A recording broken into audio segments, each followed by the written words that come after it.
বন্ধু হওয়া উচিত আয়না এবং ছায়ার মতো। কারণ আয়না কখনো আমাদের মিথ্যে কথা বলে না, আর ছায়া কখনোই আমাদের সঙ্গ ছাড়ে না।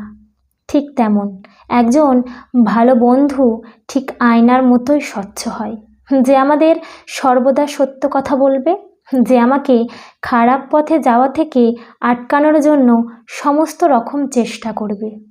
আমি ঠিক কী মনে করব এই কথাটার তোয়াক্কা না করে সে সমস্ত অপ্রীতিকর কথা বলতে রাজি, যেগুলো বললে হয়তো আমার ভালো হতে পারে।